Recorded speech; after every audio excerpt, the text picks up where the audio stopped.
Bonjour frères et sœurs dans le Seigneur, ça fait un petit bout de temps qu'on ne s'est pas parlé sur cette chaîne. Et le message que je vais faire aujourd'hui est valable pour toute personne dans tout pays, mais il s'adresse aussi particulièrement à mes frères et sœurs québécois, où je suis très heureux de vous retrouver, d'avoir partagé déjà des moments en église avec vous, dans une assemblée que je connaissais et où je me félicite de voir des enfants de Dieu qui sont solides en Christ, qui ont vraiment faim, qui ont soif du Seigneur, soif d'être remplis du Seigneur. Et vraiment, Alléluia, gloire à Dieu, notre Seigneur l'Éternel, Yeshua Mashiach, Yehovah Adonai, celui qui est le Seigneur. Donc ça va être vraiment un petit clin d'œil pour le Québec, donc, où j'avais vécu il y a plus de 20 ans, et où des tribulations m'ont ramené ailleurs qu'au Québec. Et puis le Seigneur nous a envoyés, moi et ma femme, qui servons l'Éternel, entre autres, parce que nous avons aussi un travail dans le monde séculier, pour justement marquer notre environnement des valeurs du royaume.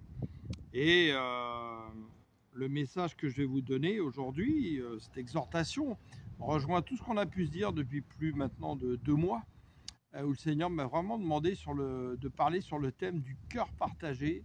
En fait, tout ce qui a touché en fait le peuple hébreu et qui aujourd'hui en fait vient toucher également les enfants de Dieu qui se disent chrétiens, qui souvent ont encore le cœur partagé parce que c'est normal, on est humain, on vit dans ce monde, beaucoup de tentations dans ce monde et souvent notre cœur est trop partagé entre la pensée du monde et la pensée de Christ, et faisons attention à cela parce qu'on peut s'égarer et se perdre même carrément, et puis déprimer, etc. parce que on se laisse abattre, parce que c'est vrai qu'on est dans un monde où ça devient de plus en plus difficile.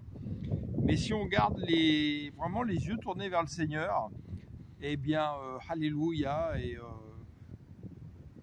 on marche fortifié, solide en Christ, et voilà, c'est super. Donc le danger pour beaucoup de croyants en Jésus est d'avoir un cœur partagé, on en a parlé plusieurs fois, et partagé entre qui en fait? Eh bien entre Jésus qui représente le royaume, hein.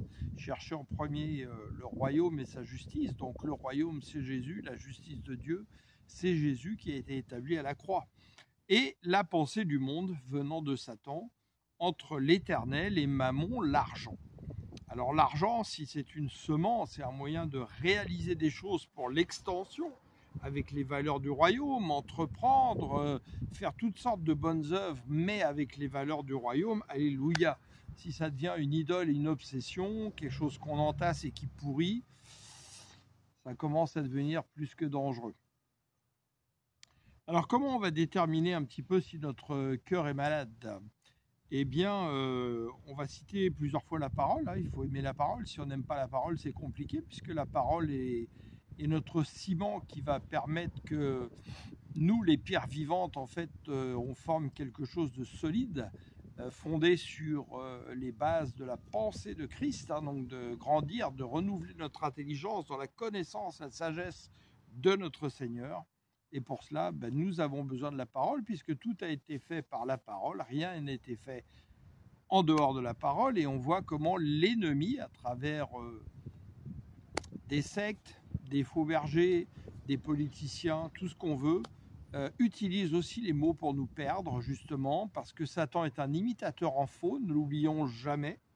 Si je vous montre un billet, ça peut être un vrai billet, mais ça peut être un faux billet.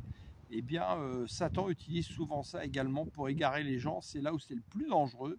N'oublions pas que ce n'est pas le petit bonhomme rouge avec sa fourche, c'est un ange de lumière, celui qui était porteur de la louange. Il connaît donc mieux la parole que n'importe quel chrétien dans ce monde, et il va tout faire pour la tordre, la dévoyer, nous tromper. Donc, et n'oublions jamais que c'est dans les assemblées où il y a des enfants de Dieu qui va attaquer le plus fort, qui va envoyer des agents infiltrés à travers aussi des grandes institutions chrétiennes qui font semblant de parler de Jésus, mais qui en réalité n'ont pas du tout l'intention de faire grandir les enfants de Dieu dans leur stature en Christ, mais au contraire de les endormir, de les égarer.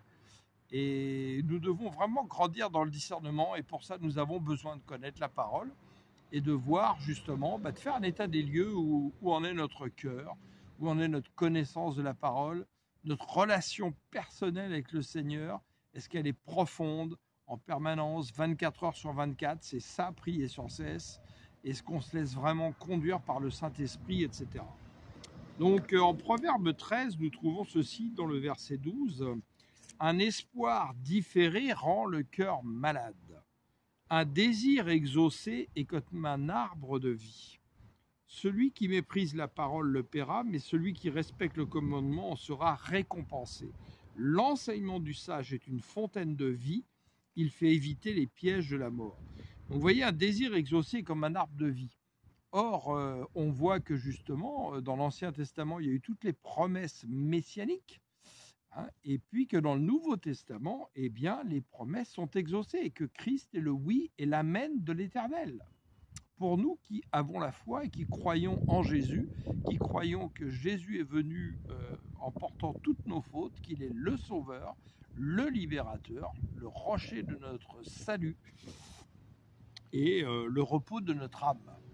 Donc, ne sortons pas de ce canevas et de ce chemin.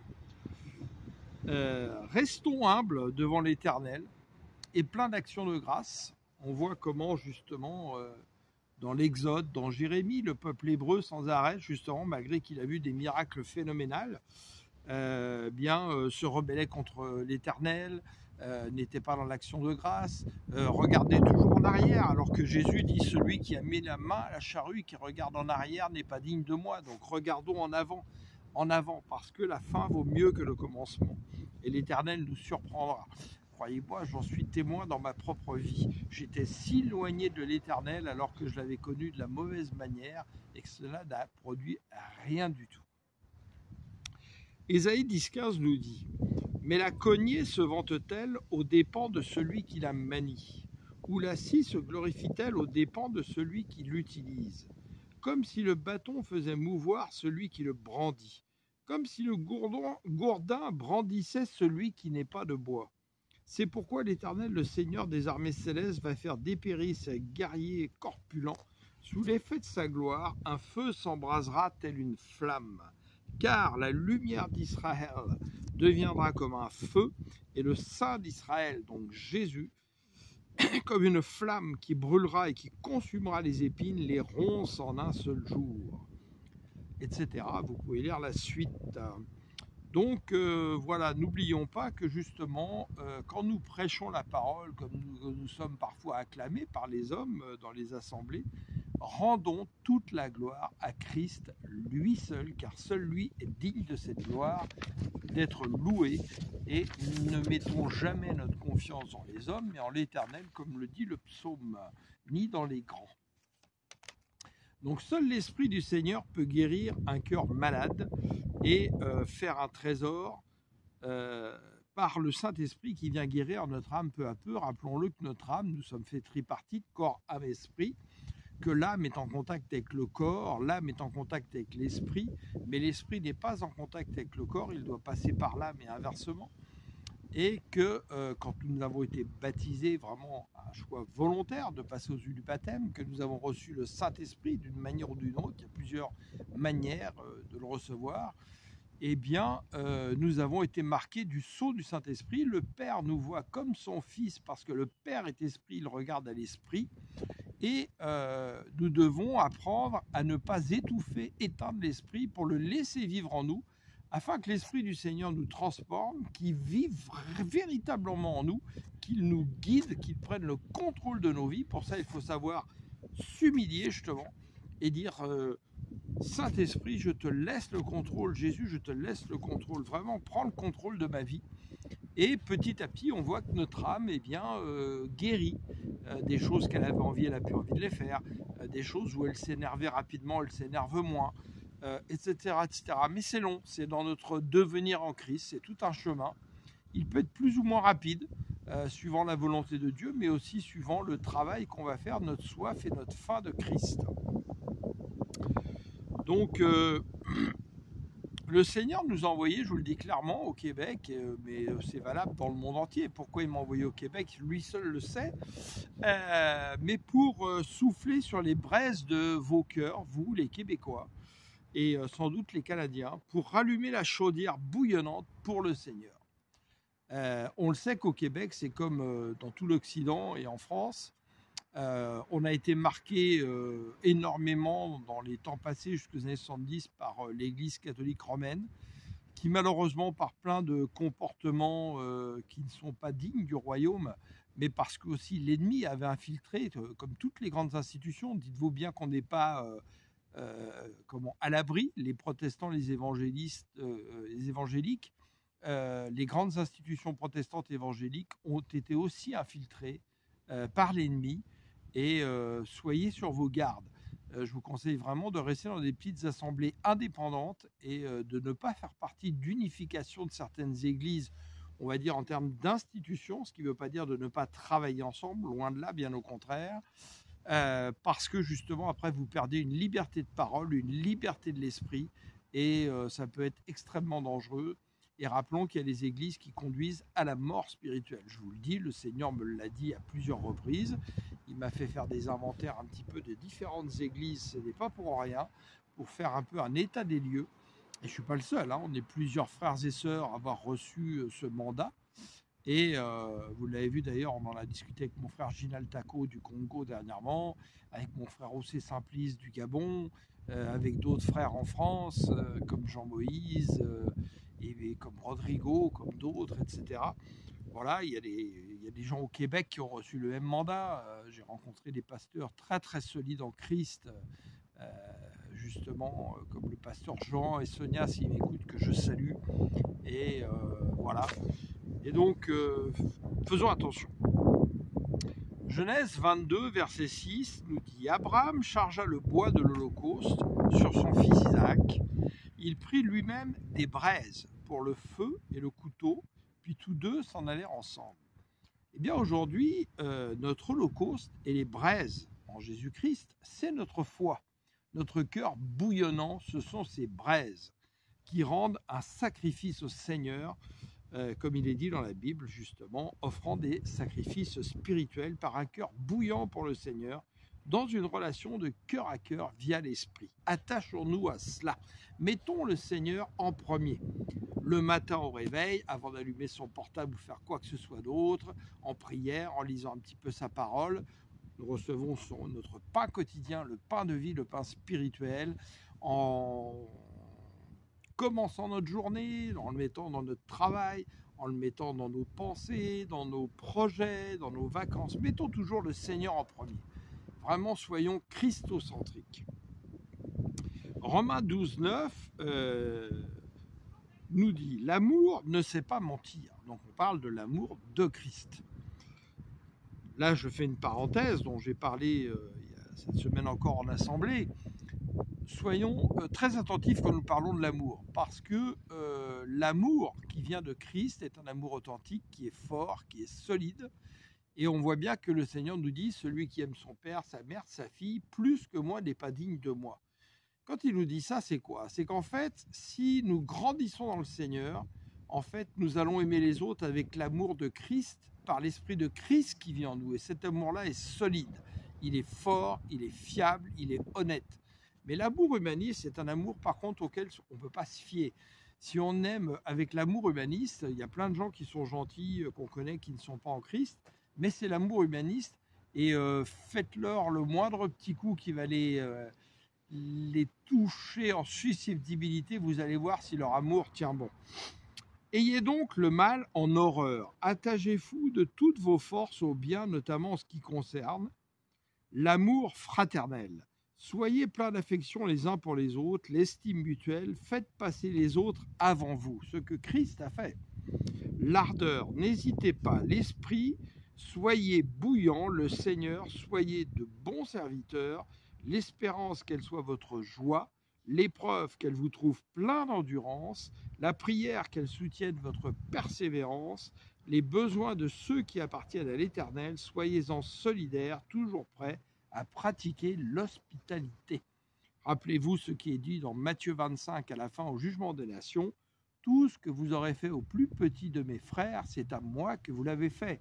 Tout ce que vous aurez manqué de faire au plus petit de mes frères, c'est à moi que vous aurez manqué de le faire. Tout ce que nous le faisons pour le Seigneur.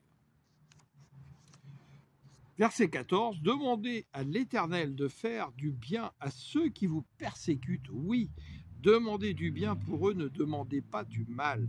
Partagez la joie de ceux qui sont dans la joie, les larmes de ceux qui pleurent. Ayez les uns pour les autres une égale considération, sans viser à ce qui est trop haut. Laissez-vous au contraire attirer par ce qui est humble. Ne vous prenez pas pour des sages. Ne répondez jamais au mal par le mal. Cherchez au contraire à faire ce qui est bien devant les hommes, autant que possible et dans la mesure où cela dépend de vous, vivez en paix avec tous les hommes. Mes amis, ne vous vengez pas vous-même, mais laissez agir la colère de Dieu, car il est écrit, c'est à moi qu'il appartient de faire justice, c'est à moi qui rendrai à chacun son dû. Mais voici votre part, si ton ennemi a faim, donne-lui à manger, s'il a soif, donne-lui à boire. Par là, ce sera comme si tu lui mettais des charbons ardents sur la tête. Ne te laisse jamais dominer par le mal. Au contraire, sois vainqueur du mal par le bien. Oui, voilà ce que c'est que les valeurs du royaume qu'on doit propager autour de nous, dans notre vie aussi bien des enfants de Dieu que des païens, ceux qui sont même d'autres religions, dans notre travail, etc. Soyons des exemples, une lumière dans le monde. Alléluia. Alors, avons-nous à cœur de voir les valeurs du royaume se propager et être restaurées là où elles sont bafouées régulièrement et de plus en plus dans notre monde? Nous en sommes tous témoins. Néhémie 2, verset 2. Alors l'empereur me demanda, pourquoi as-tu mauvaise mine? Tu ne me sembles pourtant pas malade. Ce n'est peut-être qu'un chagrin de cœur. Je fus saisi d'une grande crainte, dit Néhémie. Mais je lui dis, que l'empereur vive toujours, comment n'aurais-je pas un air triste alors que la ville où sont enterrés mes ancêtres est en ruine et que ses portes ont été détruites par le feu? Alors l'empereur me demanda, que veux-tu donc? J'adresserai une prière au Dieu du ciel. Et je répondis à l'empereur, si tel est le bon plaisir de l'empereur et si tu agrées ton serviteur, veuille m'envoyer en Juda, dans la ville où mes ancêtres sont enterrés, pour que je puisse la rebâtir. Avons-nous à cœur de rebâtir justement la foi qui avait pu s'estomper ou diminuer, l'amour du Seigneur qui avait diminué à cause de toutes les choses du monde? Avons-nous à cœur de rebâtir en Christ chez les autres justement ceci, pour que vraiment on ait des gens solides en Christ, alors qu'on voit, et vous le savez au Québec, les églises fermées qui sont vendues, transformées en loft, etc. Alors tout ça quelque part c'est pas grave, parce que le Seigneur dit, le temple du Seigneur n'est pas un temple bâti de main d'homme, non, puisque nous sommes le temple du Saint-Esprit. Mais par contre, ce qui nous attriste, c'est de voir que si elles sont vendues, si elles sont vides, c'est qu'il y a de moins de gens pour s'assembler dans les églises. C'est pas grave, on peut s'assembler n'importe où. Rappelez-vous que l'église primitive faisait des assemblées de maisons et qu'en fait l'église primitive appelait plus à ça. Donc peu importe le bâtiment où nous nous rassemblons, mais ayons à cœur de nous rassembler pour nous édifier, nous fortifier les uns des autres, pour apporter les témoignages de foi, de miracles, etc., qui édifient les uns les autres, pour qu'on voit que Christ est toujours vivant, qu'il agit toujours et que la vie de miracle est possible. Alléluia et Amen. Que sommes-nous censés bâtir en nous-mêmes et aider nos frères et sœurs dans le Seigneur à bâtir en eux? Eh bien, Christ Jésus en eux, l'Esprit du Seigneur qui vit pleinement en eux et qu'ils deviennent enfin la parole vivante en eux, pour que les fondations de leur âme soient bâties sur le rocher de notre salut, Jésus le Seigneur. On entend sans arrêt la Bible déclare, mais aujourd'hui on devrait déclarer en tant que parole vivante, appuyée sur la parole de Dieu, et ne pas oublier que tout a été fait par la parole que le Seigneur nous a donnée comme arme offensive, l'épée de l'Esprit qui déclare appuyée sur la parole de Dieu. Et nous n'utilisons pas assez cette épée. C'est là que justement l'ennemi profite pour nous envoyer des flèches enflammées que nous laissons germer dans notre âme. Or, nous devons les détruire tout de suite et donc proclamer la parole de Dieu qui nous a donné de détruire cette semence, comme par exemple toute arme forgée contre moi sera nulle et sans effet. Toute langue qui s'élève en justice, elle sera condamnée par l'Éternel. Tel est l'héritage des fils de l'Éternel. Ou quelqu'un vient vous dire des choses qui sont contraires à la parole de Dieu sur votre vie, n'hésitez pas à dire « Arrière de moi, Satan, tes paroles me sont déplaisantes, elles ne viennent pas de l'Éternel. » N'ayez pas peur, ne craignez pas de dire ces choses-là. Notre bouche est une arme offensive pour la vie et non pas pour laisser la mort progresser autour de nous.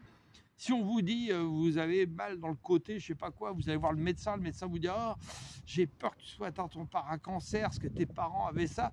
Non, tout de suite réagissez, laissez pas germer ça en vous. Vous dites ça, monsieur le docteur, mais moi je dis que non, c'est pas vrai. Moi, Jésus dit que j'ai été guéri par les meurtrissures de Christ. Désolé de vous le dire, mais vous mentez, je n'aurai pas de cancer. Au nom puissant de Jésus, je n'accepte pas vos paroles. Ne vous laissez pas faire par toutes les mauvaises choses qu'on vient germer en vous. Continuons-nous de regarder régulièrement à la croix. Elle agit toujours, la croix. Le Seigneur me le rappelait dernièrement. Parfois, vous êtes en méditation prière, regardez. Par la pensée, voyez la croix qui est devant vous. La croix agit toujours. Elle agira jusqu'à ce que le Seigneur revienne. C'est une sagesse de Dieu, une folie pour les hommes, mais pour nous, c'est une véritable sagesse. C'est notre salut. Soyons-en conscients et prêchons la croix. On ne prêche plus assez la croix dans les églises aujourd'hui. On a des évangiles qui partent dans tous les sens, mais on ne prêche pas la croix. Alors pourtant, c'est la croix qui nous sauve. C'est la croix qui est la justice de l'Éternel, par le Christ, notre Seigneur. 1 Corinthiens 1, verset 20. Où est le sage? Où est le scribe? Où est le disputateur de ce siècle? Dieu n'a-t-il pas convaincu de folie la sagesse du monde? Car puisque le monde avec sa sagesse n'a point connu Dieu dans la sagesse de Dieu, donc de l'Éternel, parce que Dieu c'est pareil, ça vient du mot grec, donc on est habitué à le dire, si on a la conviction, on sait ce qu'on dit, bon voilà, mais c'est quand même mieux d'utiliser les bons mots. Elohim, l'Éternel, qui est Yahweh, Jéhovah. Il a plu à l'Éternel de sauver les croyants par la folie de la prédication. Les Juifs demandent des miracles, les Grecs cherchent la sagesse. Donc ça, c'est parce qu'on connaissait à l'époque que ces deux choses qui marquaient le monde. Mais aujourd'hui, voilà, on sait que beaucoup cherchent aujourd'hui la sagesse qui vient des Grecs, qui est une séduction totale et qui emmène à la perte et à la chute. Le siècle des Lumières en France, justement, était les Lumières de Lucifer, où la philosophie grecque a pourri la société française pour arriver à la révolution franc-maçonnique de 1789 faite par la noblesse franc-maçonnique. Le complot contre Dieu. Nous prêchons Christ crucifié. Scandale pour les Juifs et folie pour les païens et toutes les religions. Mais puissance de l'Éternel et sagesse de l'Éternel pour ceux qui sont appelés tant juifs, grecs, païens, tout ce que vous voulez. Car la folie de l'Éternel est plus sage que les hommes et la faiblesse de l'Éternel est plus forte que les hommes. Alléluia, alléluia. Verset 26. Considérez, frères, que parmi vous qui avez été appelés, il n'y a ni beaucoup de sages selon la chair, ni beaucoup de puissants, ni beaucoup de nobles, mais l'Éternel a choisi les choses folles du monde pour confondre les sages. L'Éternel a choisi les choses faibles du monde pour confondre les fortes. Et l'Éternel a choisi les choses viles du monde, donc mauvaises, et celles qu'on méprise, celles qui ne sont point, pour réduire à néant celles qui sont, afin que nulle chair ne se glorifie devant l'Éternel. Or, c'est par lui que vous êtes en Jésus le Christ, lequel, de par Dieu, a été fait pour nous sagesse et justice et sanctification et rédemption, afin, comme il est écrit, que celui qui se glorifie dans le Seigneur. Donc vous verrez, vous m'entendrez toujours dire Jésus le Christ. N'oubliez pas que le Christ, le est important. Christ est la fonction, le oint de l'Éternel, le Shiloh, l'Emmanuel de Dieu. Le est très important. Jean le Baptiste, c'est pas Jean-Baptiste, c'est pas son prénom, c'est celui qui baptisait. Jésus le Christ, celui qui est oint et celui qui nous oint. N'oubliez pas de rectifier toutes ces sémantiques qui se sont déformées dans les églises et qui sont à tort. Parlons avec justesse. L'Éternel n'a pas créé des choses sans parler avec justesse. Je serais très étonné qu'il ait dit qu'il soit un baobab pour créer un marronnier. Romains 8, verset 9. Vous, au contraire, vous n'êtes pas livrés à vous-même, mais vous dépendez de l'Esprit, puisque l'Esprit de l'Éternel habite en vous. Si quelqu'un n'a pas l'Esprit du Christ, il ne lui appartient pas.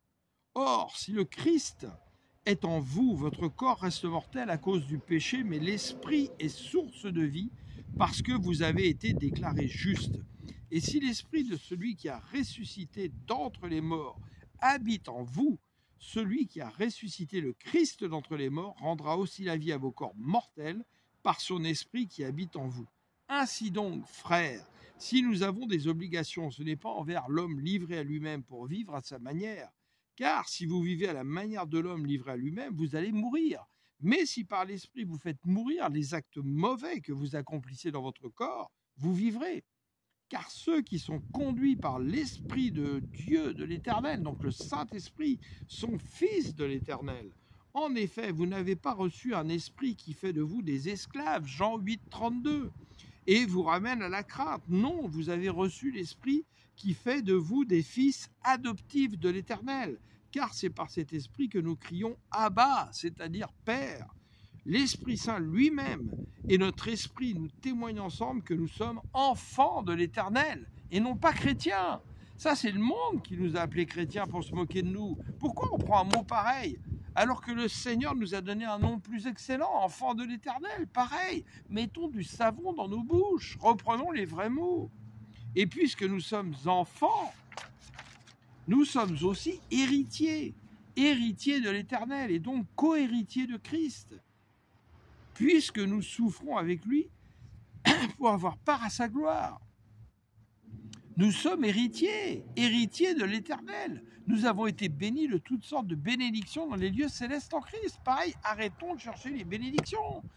Soyez bénis, soyez bénis. Mais nous sommes bénis. Depuis Adam, nous sommes bénis. Même les satanistes sont bénis par Dieu. Ils ont été bénis en Adam. Mais nous sommes bénis d'une meilleure bénédiction, d'une plus excellente bénédiction. Toutes les bénédictions, le oui et l'amen de l'Éternel en Christ sont sur nous. Il faut juste les faire vivre, les appeler à manifestation par notre foi. Alléluia! Restons bénis dans l'alliance éternelle qui ne passera point en Christ. Voilà ce que nous devons chercher. Amen! Donc revenons au cœur, là où devait être notre trésor. Et pour cela, il doit vraiment appartenir à Jésus, notre cœur. Rappel dans l'Exode et dans Jérémie, entre autres, mais également dans l'ensemble des prophètes et Matthieu, nous voyons sans cesse la même histoire se répéter. Des hommes qui, malgré les bons soins, les miracles de l'Éternel, redeviennent vite ingrats, rebelles et avec un cœur partagé. Et malheureusement, il en est toujours de même aujourd'hui, y compris chez ceux qui se disent chrétiens, je vous le dis. Le Seigneur nous en a rendu témoignage et c'est une évidence si on veut s'examiner et voir ce qui se passe dans notre monde. C'est pour ça qu'on a des enfants de Dieu si faibles et qui ne sont pas à la hauteur de la lumière du monde, du sel de la terre que nous devrions être. Marquons notre environnement par l'Esprit de Christ. Alléluia! Matthieu 12, 34. Espèce de vipère, comment pouvez-vous tenir des propos qui soient bons alors que vous êtes mauvais? Il est en train de parler à des religieux. Croyez-moi, il y a beaucoup de religieux auxquels on pourrait dire la même chose aujourd'hui. Car ce qu'on dit vient de ce qui remplit le cœur. L'homme qui est bon tire de bonnes choses du bon trésor qui est en lui, mais l'homme qui est mauvais tire de bonnes choses du mauvais trésor qui est en lui. Relisez la parabole du semeur, méditez-la régulièrement, ainsi que Jean 13, 13, Jean 17. On voit bien le cœur partagé. Quand on a les soucis du monde, notre cœur n'est pas de la bonne terre, il ne produit pas les fruits qu'il faut. Or, je vous déclare, au jour du jugement, les hommes rendront compte de toute parole sans fondement qu'ils auront prononcée. En effet, c'est en fonction de tes propres paroles que tu seras déclaré juste ou que tu seras condamné, et que tu auras le pouvoir de la vie à ta bouche ou le pouvoir de la mort, ce qu'on a dit tout à l'heure. Nous oublions trop souvent que tout a été fait par la parole de l'Éternel. Le Verbe de Dieu, c'est dans Jean 1. Et qu'avec l'Esprit du Seigneur qui vit en nous, nous devrions pouvoir être la parole vivante de l'Éternel aujourd'hui par le Saint-Esprit qui habite en nous. avec les pouvoirs de la vie et non de la mort. Alléluia. Et nous avons reçu des pouvoirs par le Seigneur, il nous l'a dit. Mais on n'utilise pas ces pouvoirs parce que beaucoup n'y croient pas. J'en ai été témoin malheureusement les 2 derniers mois. Par des croyants et malheureusement plus des catholiques d'ailleurs, qui ne croyaient pas qu'on peut guérir un malade, qui ne croyaient pas qu'on peut chasser un démon, qui ne croyaient pas qu'on peut ressusciter un mort. Ils ne croient pas en la parole. Et combien d'évangélistes, de protestants, tout ce que vous voulez, ne croient pas en la parole. Ils la lisent, mais ils n'y croient pas. Et le Seigneur le dit, si vous croyez de tout votre cœur, vous verrez ce que vous avez demandé. Croyez de tout votre cœur. Alors, les armes de Dieu, c'est la seule arme offensive, c'est l'épée de l'Esprit, qui habite en nous, par le Saint-Esprit. Et souvent, elle reste au fourreau, cette épée. Au lieu qu'on s'en serve, eh bien, dégainons l'épée et parlons. Ils l'ont vaincu par la parole de leur témoignage, Apocalypse. Jacques 1, 5. Si l'un de vous manque de sagesse, qu'il la demande à l'Éternel, qu'il la lui donnera, car il donne à tous généreusement et sans faire de reproche. Il faut cependant qu'il la demande avec foi, sans douter. Car celui qui doute ressemble aux vagues de la mer agitées et soulevé par le vent. Qu'un tel homme ne s'imagine pas obtenir quoi que ce soit du Seigneur, son cœur est partagé, il est inconstant dans toutes ses entreprises. Et le Seigneur m'a dit il y a 2 ans qu'on ne soit pas justement des bouchons flottants sur les vagues de la mer. Ils sont la voile de la foi, avec un bateau qui trace. Alors, parlons à notre montagne. Jésus parle d'une montagne, il ne parle pas de plusieurs montagnes. Quelle est cette montagne? C'est la montagne de notre incrédulité. Parlons-lui et jetons-la dans la mer.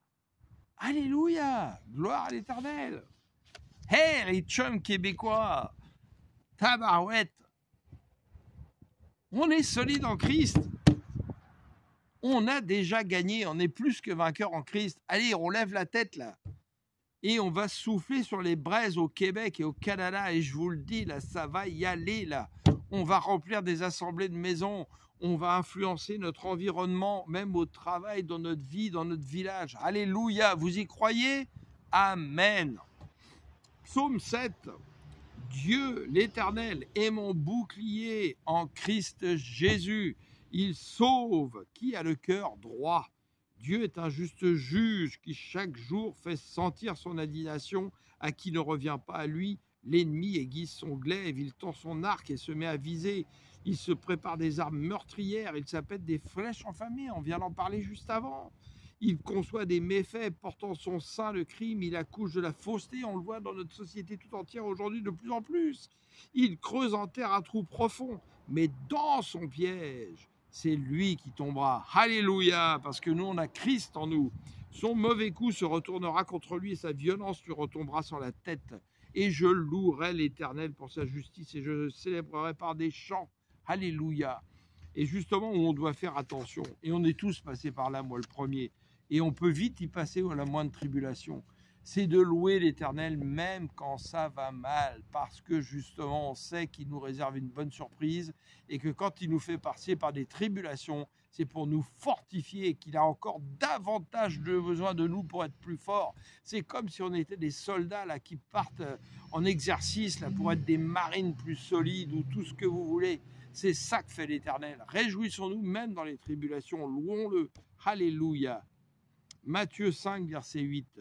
Heureux ceux dont le cœur est pur, car ils verront l'Éternel. Heureux ceux qui répandent autour d'eux la paix, qui vient de Christ, pas la paix du monde. Je vous donne la paix, ma paix, pas celle du monde, dit l'Éternel. Oui, alléluia, car l'Éternel les reconnaîtra pour ses fils. Heureux ceux qui sont au premier pour la justice, car le royaume des cieux leur appartient. Alléluia. Heureux serez-vous quand les hommes vous insulteront et vous persécuteront, lorsqu'ils répandront toutes sortes de calomnies sur votre compte à cause de moi, dit le Seigneur. Oui, réjouissez-vous alors et soyez heureux, car une magnifique récompense vous attend dans les cieux, car vous serez ainsi comme les prophètes d'autrefois. Eux aussi ont été faits persécuter avant vous de la même manière. Et regardez bien combien de fois vous avez récompense dans la Bible. Cherchez avec les instruments modernes qu'on a. Et sachez, l'Éternel me l'a dit, quand il a dit « J'édifierai mon assemblée sur ce roc, le rocher, Christ, le rocher ». Eh bien, c'est sa récompense que Christ édifie. Son royaume, nous sommes les récompensés de Dieu, Gamal, Gamoul en hébreu. Et c'est pour ça qu'en Apocalypse 22, après qu'il ait enlevé son assemblée et qu'il revienne avec, il dit « Je viens avec ma récompense ». Nous sommes les récompensés de Dieu, Gamaliel, Alléluia. Matthieu 6, 19. Ne vous amassez pas des richesses sur la terre où elles sont à la merci de la rouille, des mythes qui rongent, des cambrioleurs qui percent les murs pour voler. Amassez-vous plutôt des trésors dans le ciel où il n'y a ni rouille, ni mythes qui rongent, ni cambrioleurs qui percent les murs pour voler. Car là où est ton trésor, là aussi sera ton cœur. Alléluia, pas un cœur partagé. Cherchons la magie de la connaissance de Christ en nous pour vivre selon la pensée de Christ. Amen. Alléluia. Les yeux sont comme une lampe pour le corps. Si donc tes yeux sont en bon état, ton corps entier jouira de la lumière. Mais si tes yeux sont malades, tout ton corps sera plongé dans l'obscurité. Si donc la lumière qui est en toi est obscurcie, dans quelle ténèbres profondes te trouveras-tu? Et justement, il parle de la ténèbre. J'en rappelle quelque chose d'important que j'ai encore parlé cette semaine. La frontière entre la ténèbre de Dieu et la ténèbre de Lucifer se dessine au rasoir. Dans le psaume 18, on en parle de la ténèbre de Dieu. On en parle aussi dans les proverbes. C'est l'absence de la révélation. Dieu se cache, il dit « cherchez ma face ». Et dans la parole, il faut pareil chercher la révélation de la substance du Saint-Esprit qui a inspiré la parole pour que la parole s'éclaire. Alléluia, pour dissiper la ténèbre autour de nous. Et la ténèbre de Lucifer, justement, c'est l'aveuglement par la séduction, la tromperie. Soyons attentifs, grandissons vraiment dans le discernement. L'homme spirituel juge de tout, discerne tout. Il ne peut être discerné lui-même par personne. Il ne peut être jugé lui-même par personne. Qu'à qui l'a instruit? L'Esprit du Seigneur. Il a la pensée de Christ. Alléluia. Amen. Les avertissements, on en a reçu plein. Aussi bien dans l'Ancien Testament que dans le Nouveau Testament et dans les Épîtres. On va lire par exemple 2 Timothée 3 et c'est devant nos yeux aujourd'hui, vous le voyez. Sache bien que dans la période finale de l'histoire, on y est, on s'approche de plus en plus. Les temps seront difficiles, les hommes seront égoïstes, on le voit, avides d'argent, on le voit, vantards et prétentieux, on le voit. Ils parleront de l'Éternel d'une manière injurieuse, on le voit, et n'auront pas d'égard pour leurs parents, on le voit. Ils seront ingrats, on le voit. Dépourvus de respect pour ce qui est sacré, on le voit, sans cœur, sans pitié, calomniateurs, incapables de se maîtriser, cruels, ennemis du bien. Tout ça, c'est devant nos yeux, dans la vie, à la télé, dans les films, partout. Emportés par leur passion, enflés d'orgueil, ils seront prêts à toutes les trahisons. Ils aimeront le plaisir plutôt que l'Éternel. Certes, ils resteront attachés aux pratiques extérieures de la religion. Donc vous voyez bien qu'il parle de gens qui sont dans la religion. Mais en réalité, ils ne voudront rien savoir de ce qui en fait la force, c'est-à-dire l'Esprit Saint. La parole, le Verbe de Dieu inspiré par l'Esprit du Seigneur. Détourne-toi de ces gens-là. Ne croyez pas que toutes les assemblées soient bonnes, ce n'est pas vrai. Il y a des assemblées extrêmement dangereuses. On va en reparler. Alors comment on en est arrivé là? C'est devant nous constamment. Par plein de choses. Et puis c'est pas nouveau, ça s'est fait progressivement, mais de plus en plus. La recréation de la religion par des institutions religieuses. Alors que Christ est venu abattre tout cela pour établir une relation personnelle avec chaque croyant, qui est liée par des liens invisibles qui forment le corps de Christ. C'était ça que l'Éternel voulait. Pas recréer une religion. Le christianisme est devenu une religion, c'est pas bon. On n'est pas une religion. On est l'Esprit du Seigneur, ambassadeur de Christ sur la terre, pour être le sel de la terre et la lumière du monde, et faire en sorte que les gens aient envie de nous ressembler. Alléluia! Par des commandements d'hommes, des dogmes, du conformisme. On fait comme l'autre église, parce que il y a 100 églises qui le font, ça doit être bon. Non, peut-être que les 100 églises se trompent. les actions de la synagogue de Satan dans notre société par des dirigeants, des sectes, des loges, des partis politiques, comme le socialisme et le communisme, qui ont été créés par la franc-maçonnerie pour créer justement l'athéisme obligatoire, comme le système républicain qui a commencé par la France et qui s'est répandu dans le monde. Aujourd'hui, 98% sont des républiques. Et ça vient de Rome, la République. Res publica, la chose de l'État, où en fait, c'est l'État qui devient providentiel à la place de l'Éternel qui est providentiel. Vous voyez, tous les pièges du malin sont subtils. Et on est tous tombés dedans, tous, sans exception.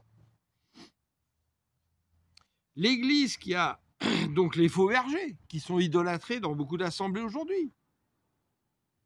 Alors qu'il n'y a que Christ qui doit être adoré avec son Père, parce qu'ils sont un et un, comme nous sommes un avec eux, Jean 17, 17, où le Seigneur dit « Consacre-les dans la vérité, car ta parole est la vérité, afin qu'ils soient un comme nous sommes un. » Quand on n'a pas réalisé ça, c'est qu'on n'a pas compris qui on est en Christ. On est un avec le Père, le Fils et le Saint-Esprit, par notre foi en tant qu'enfant de l'Éternel. Alléluia! Vous vous rendez compte le privilège qu'on a? Utilisons-le, héritier, co-héritier de Christ. Donc l'Église qui a influencé le plus le monde, on le sait, c'est le catholicisme romain. Au lieu de renforcer la foi des gens, malheureusement, petit à petit par leurs actions, ils ont détruit, par des ennemis infiltrés qui étaient en eux, l'image de Dieu, et on a jeté le bébé avec l'eau du bain. C'est comme ça qu'au Québec, jusqu'aux années 70, il y avait au moins 60% de gens, voire 70% de gens qui croyaient en Dieu. Aujourd'hui, on est à peine 35-40%, comme en France et dans les pays occidentaux. En Afrique, il y a plus de croyants, mais ils mélangent malheureusement, je le sais parce que je connais bien l'Afrique et je suis marié avec une Africaine, j'ai plus d'amis africains aujourd'hui que d'amis qui ne sont pas africains. Ils mélangent plein de choses. Ils ont fait un melting pot de plein de choses. Et ils sont très attachés des coutumes et des traditions qui sont totalement opposées à l'évangile, mais ils ne veulent pas l'admettre. J'en ai parlé longuement sur cette chaîne. Et mon frère Ginal Taco, qui est africain, en a parlé et il continuera d'en parler. Donc, Africains, soyez attentifs. Adorez Christ avant vos traditions et vos religions. Et on entend même aujourd'hui, malheureusement, beaucoup d'Africains qui veulent revenir au vaudou et qui prétendent que le christianisme leur a volé leur tradition. Waouh, qui fait ça? Ben, l'ennemi, bien évidemment, qui travaille chez eux.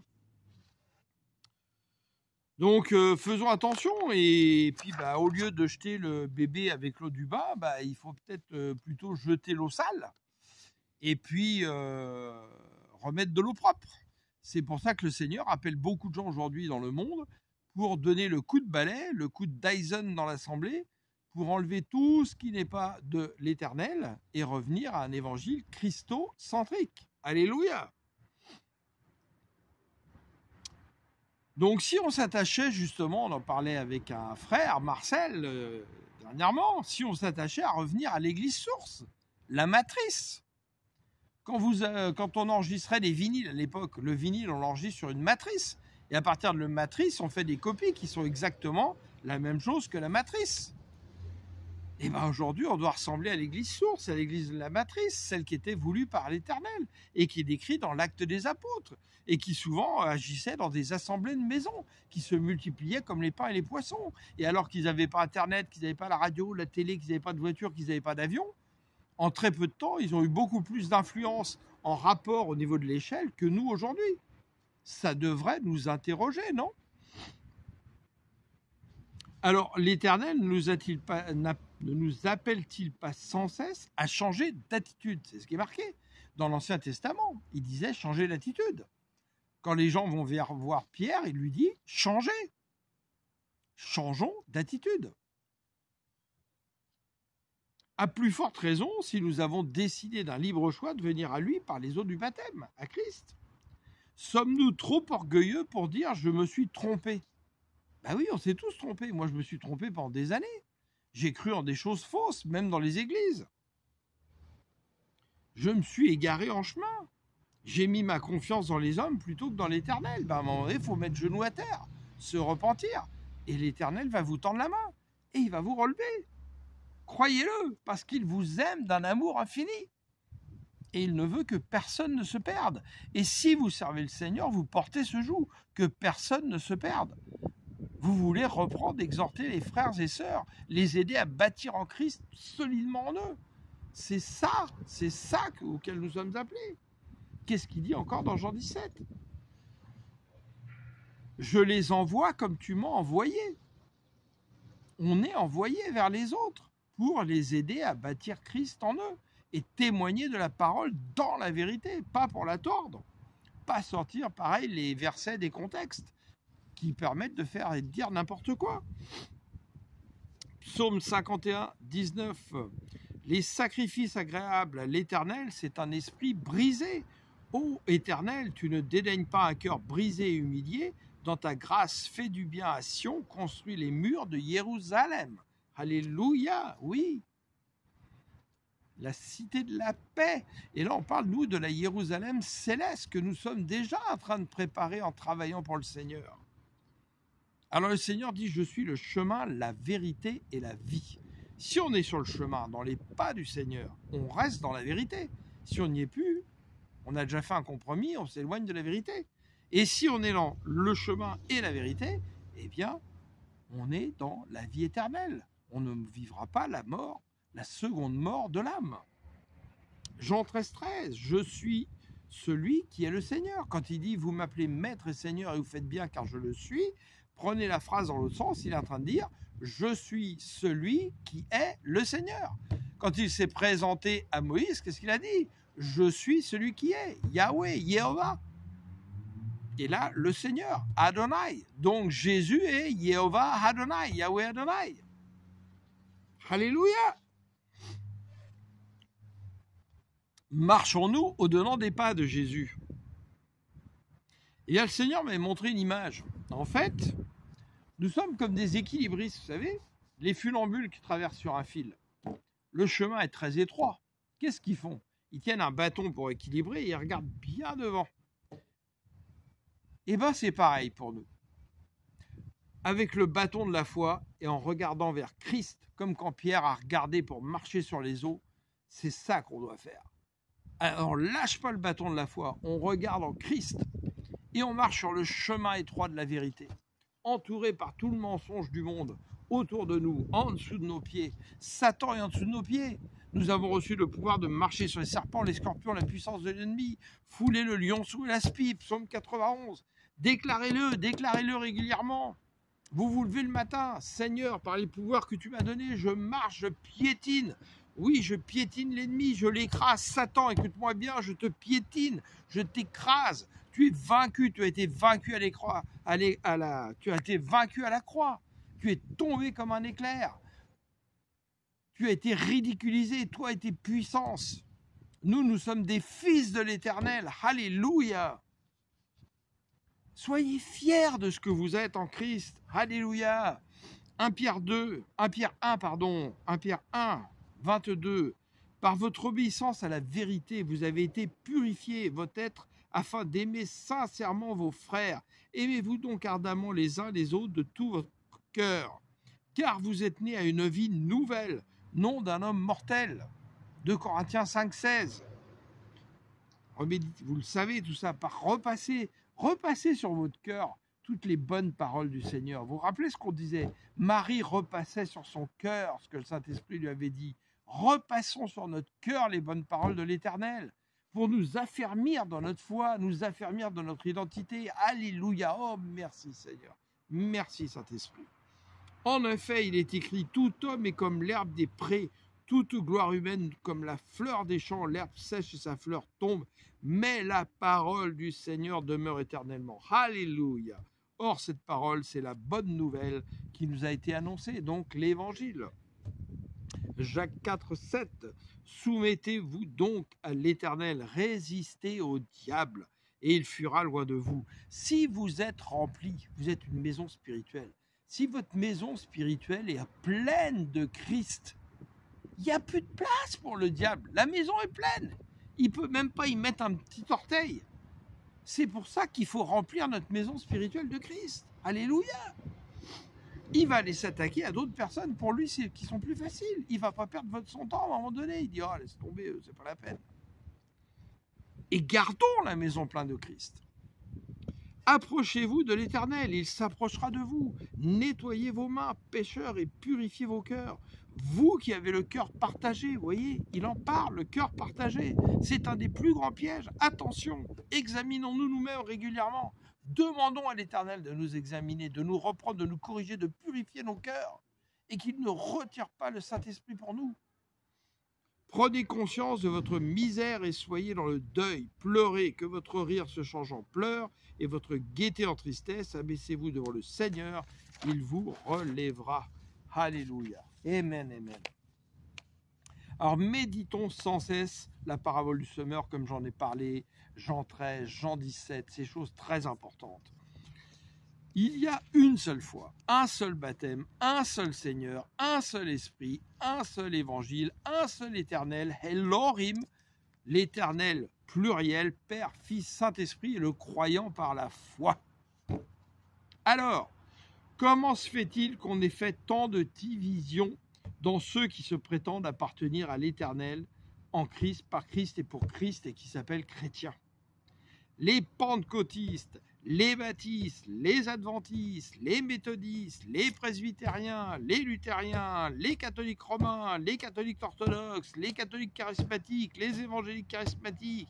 La liste est tellement longue, plus les sectes comme les témoins de Jéhovah, les...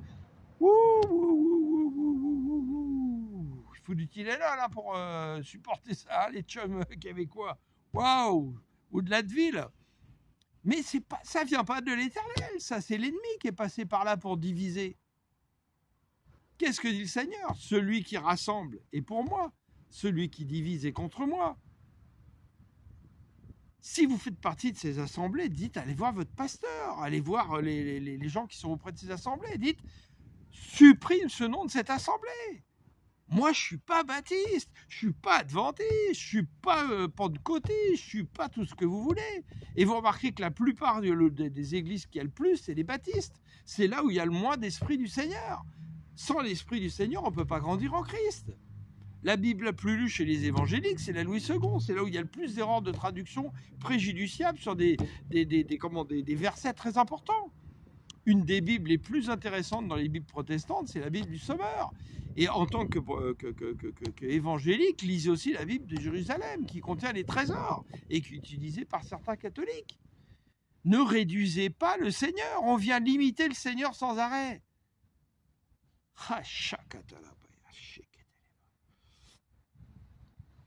Nous devons tout simplement appartenir à Jésus. Nous sommes de l'assemblée de Jésus le Seigneur, le corps de Christ par la parole vivante, lié par des liens invisibles par l'Esprit, le Saint-Esprit, qui vit au-dedans de nous, qui vit au-dehors de nous, le tout en tous. Alléluia! Est-ce qu'à l'époque, à votre avis, même si ça a été une tentation qui est dénoncée justement, où Paul dit « je suis de Paul, je suis d'Apollo », non, il vient combattre tout ça. Est-ce qu'on a créé après ça justement des mouvements, les paulinistes, les johannistes, les thomasistes, les nathanélistes, et j'en passe? Non, il n'y avait pas tout ça dans l'église primitive.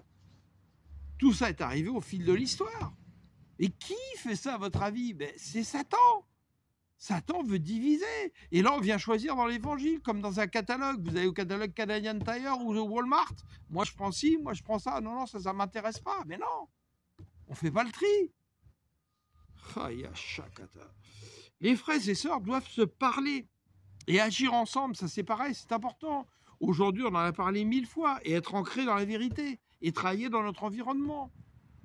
Toutes les églises, la chrétienne aujourd'hui, sont devenues des boutiques qui se font concurrence les uns les autres.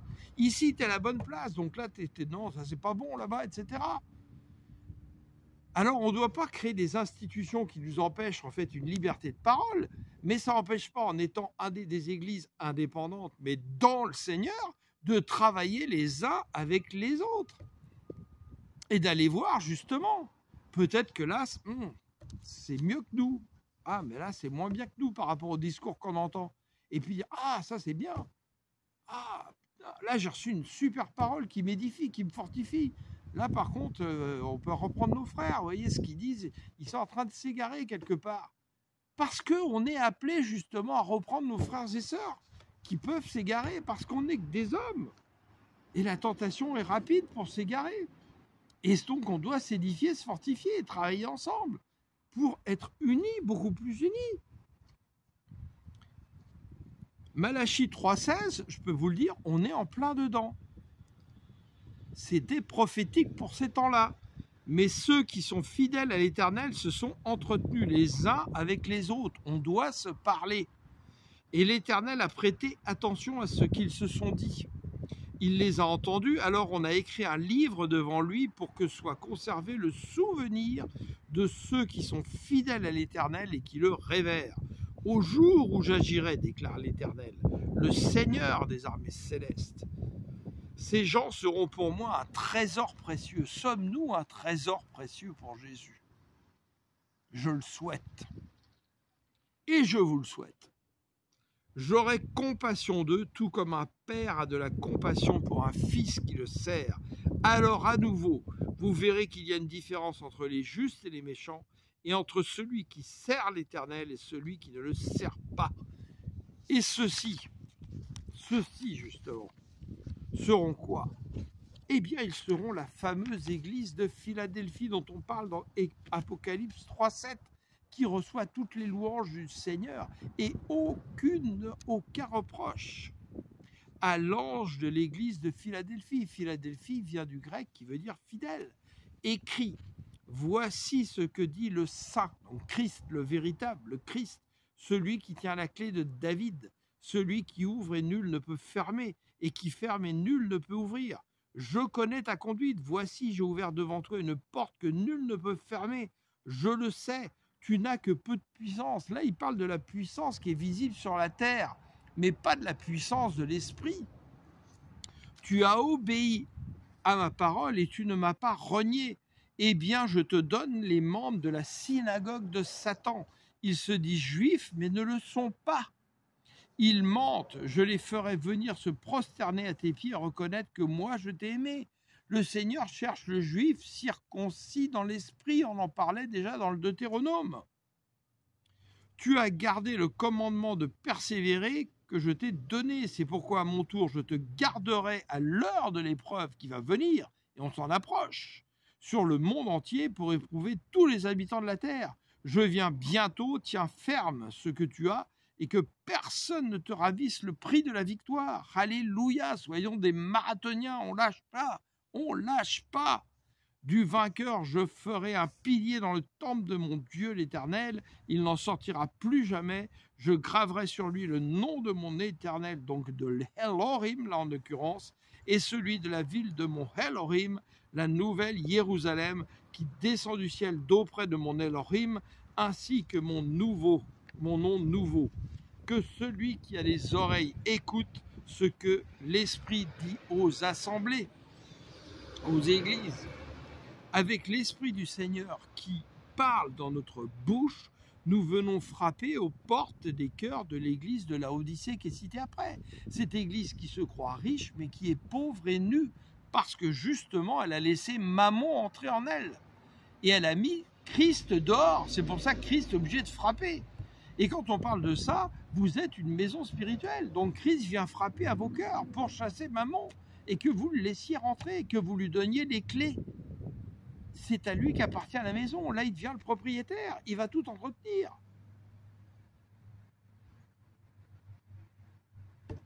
Laissons les clés au Seigneur. Nous lui appartenons. Alors notre foi est-elle assise là-dessus? Apocalypse 12:10.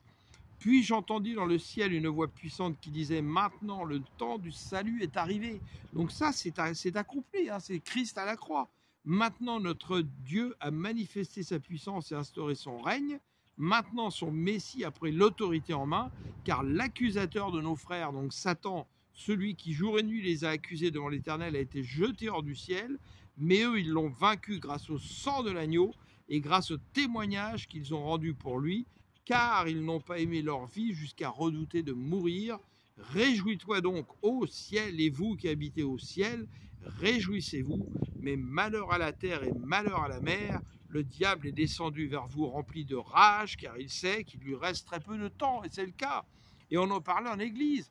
Quand Satan va te rappeler des choses dans un songe ou dans tes pensées que tu as fait avant, etc., pour te dire que tu n'es pas digne de l'Éternel, eh bien réponds-lui. Satan, tu me rappelles mon passé, mais moi je vais te déclarer quelque chose. J'ai une mauvaise nouvelle pour toi.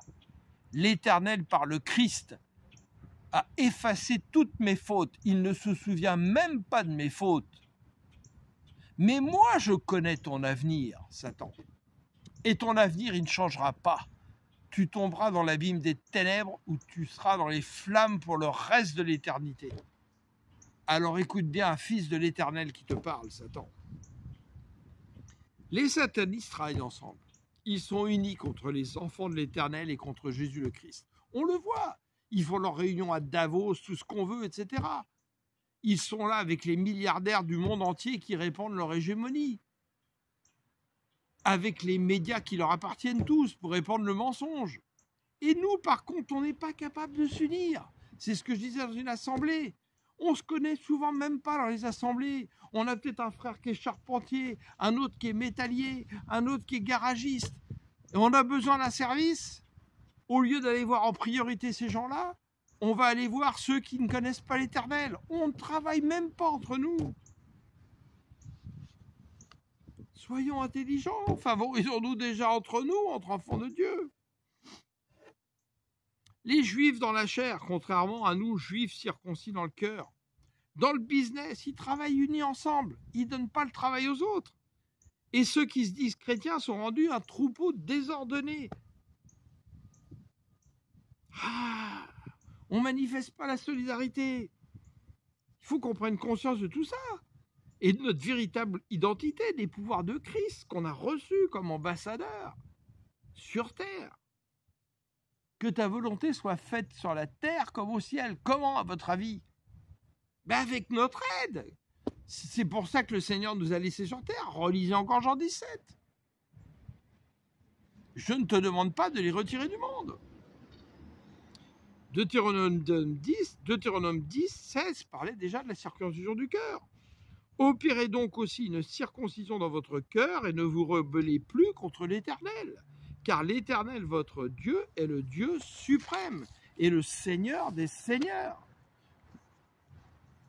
Le grand Dieu, le tout-puissant et redoutable, puissant de Jacob, qui ne fait pas de favoritisme et ne se laisse pas corrompre par des présents. On n'achète pas le Seigneur. Sommes-nous fous de Christ, d'une jalousie de l'Éternel? Alléluia. 2 Corinthiens 11.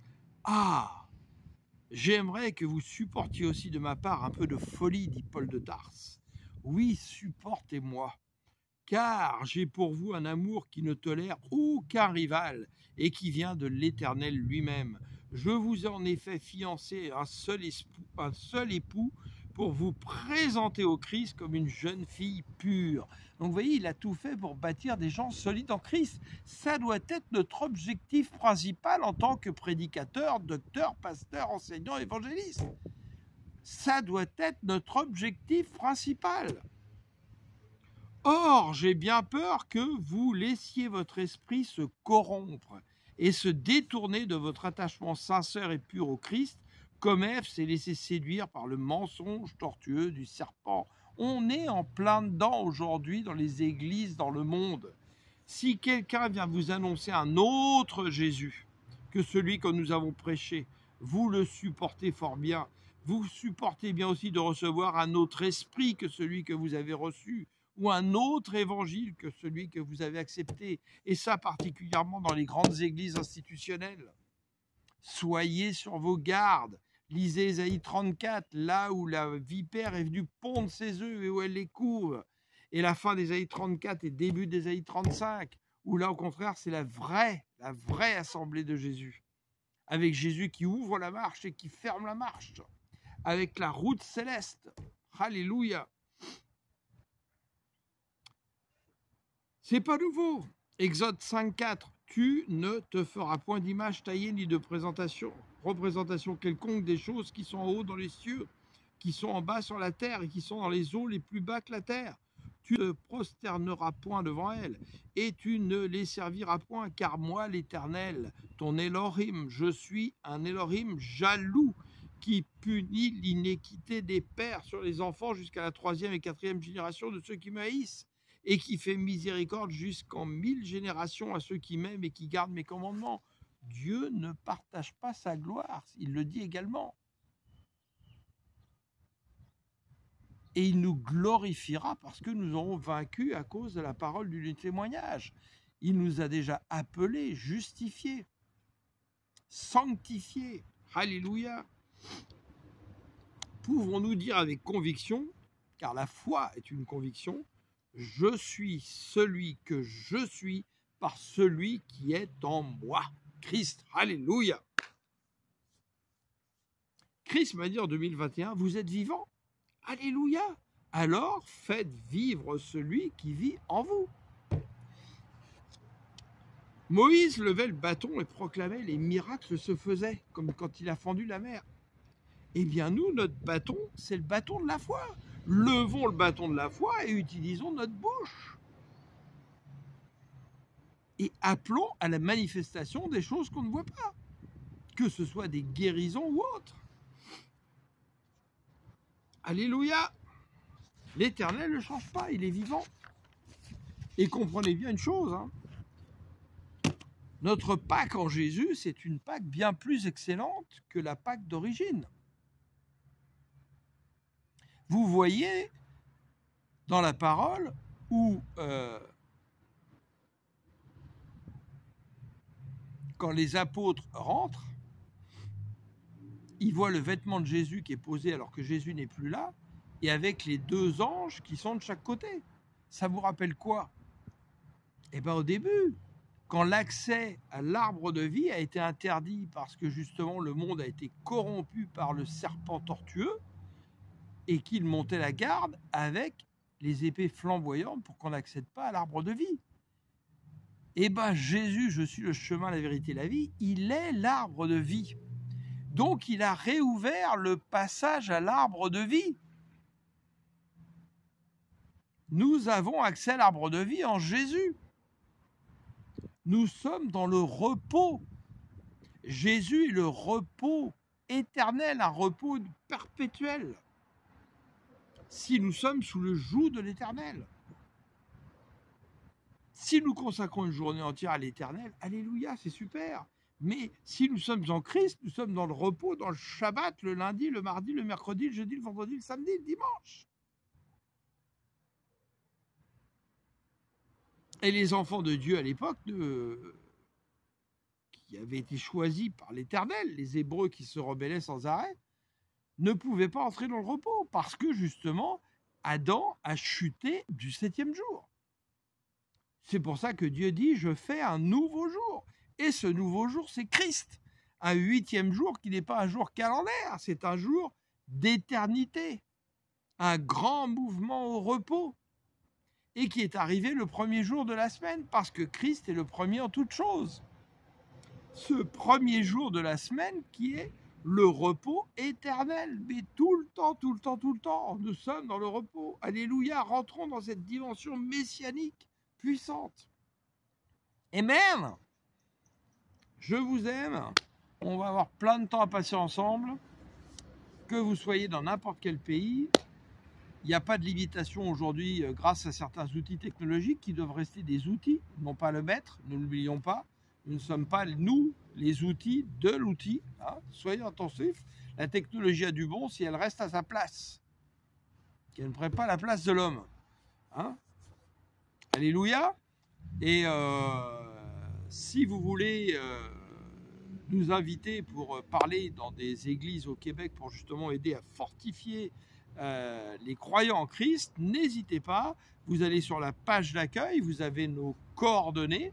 Et nous serons très heureux de venir partager des moments avec vous, de s'édifier les uns les autres, de pouvoir se parler, etc., d'aller combattre ensemble pour souffler sur les braises de nos cœurs, qu'on ait des cœurs bouillants.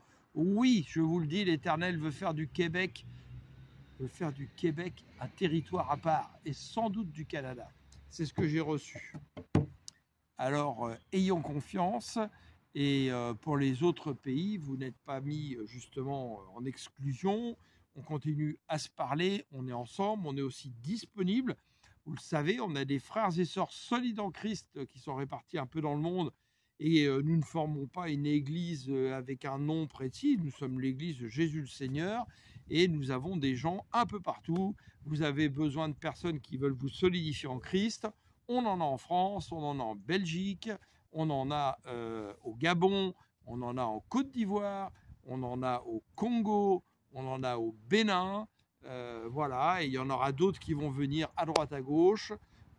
Justement, travailler vraiment et à cœur de vraiment rebâtir Christ solidement en vous et d'utiliser les pouvoirs que le Seigneur vous a donnés.